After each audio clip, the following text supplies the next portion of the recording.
Je voulais partager avec vous un événement vécu aujourd'hui parce que je crois que c'est très important. J'ai eu un coup de fil très tôt ce matin d'une femme malade qui désirait me voir. Je suis arrivé à l'hôpital, quelques temps après elle est arrivée. Elle est entrée dans mon cabinet de consultation. Elle était dans tous ses états. Et je la regardais, je l'ai saluée, je l'ai calmée. Et puis je lui ai demandé ce qui n'allait pas. Et sa réponse m'a surpris. Parce qu'elle m'a dit, docteur, je crois que j'ai le coronavirus et je vais mourir. Alors je l'ai rassuré, je lui ai dit, non, il ne faut pas avoir peur. C'est pas possible. Tu ne peux pas le savoir comme ça. Tu vas me dire ce dont tu souffres, moi je vais te dire si ça ou pas. Alors elle a dit, non, c'est trop tard, docteur. Ça fait 3 jours que j'ai fait les mouvouques et je sens que ça ne va pas. Je pense que je vais mourir. Et toute ma famille m'a interdit de venir à l'hôpital, mais comme je vous fais confiance, j'ai tenu quand même à venir vous dire que voilà, et que vous me conseillez pour mes enfants et pour tout le reste de ma famille. Alors je l'ai rassuré et je lui ai dit que le coronavirus ne tue pas tout le monde, même si tu l'as, c'est pas sûr que tu vas mourir parce que il y a 80% de personnes qui ne font aucun symptôme, il y a 10% qui font la grippe et ça passe, et les autres 10%, oui, à 10%, développent une maladie grave et certains meurent, d'autres ne meurent pas. Donc c'est pas dit que tu vas mourir.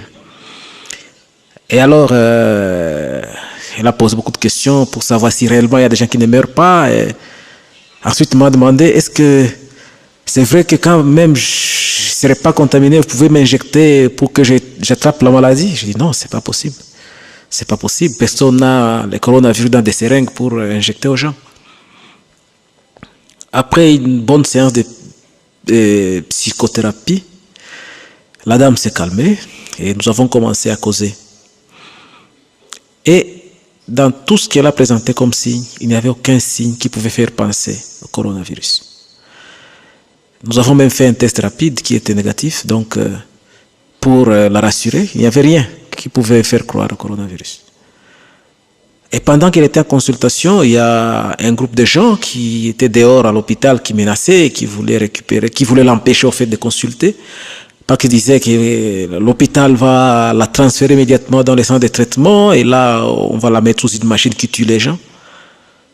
Et puis finalement, on a rencontré tout le monde, on a discuté, et tous les examens étaient sortis normaux.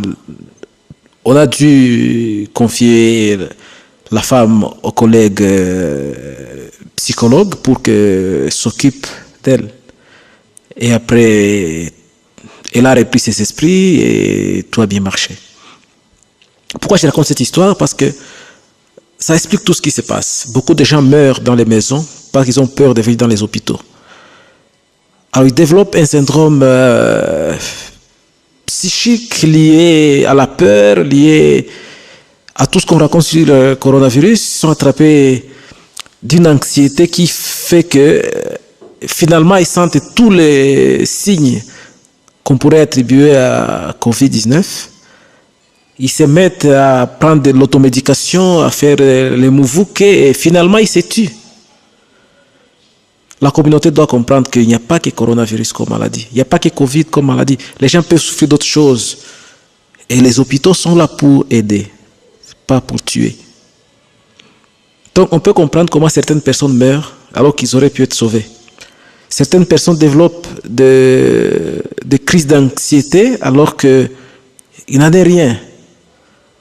Nous devons changer, nous devons comprendre la situation que nous traversons. Si nous voulons vraiment vaincre la maladie, nous devons nous confier aux médecins. Nous devons nous confier au personnel soignant parce qu'eux ils savent.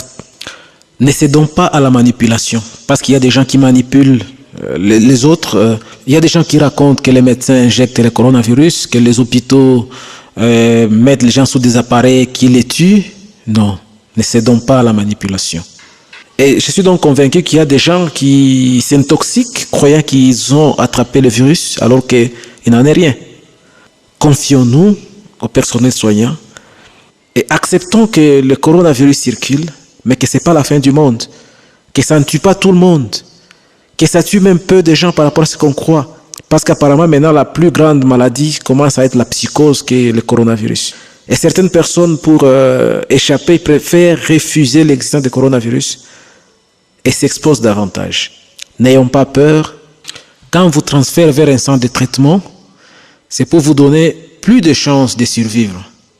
Et cela se fait pour le bien du malade et pour le bien de sa famille. Et non l'inverse comme on est en train de le dire. Ensemble, si nous nous unissons, si nous respectons les conseils, ensemble, nous vaincrons la COVID-19. C'est laver les mains régulièrement à l'eau et au savon ou au gel hydroalcoolique, du sang dans les plis du coude. Évitons les attroupements, gardez la distance d'au moins 1 mètre dans la conversation. Portez les masques dans l'espace public, ne pas se serrer la main, évitons de toucher les nez, les yeux et la bouche.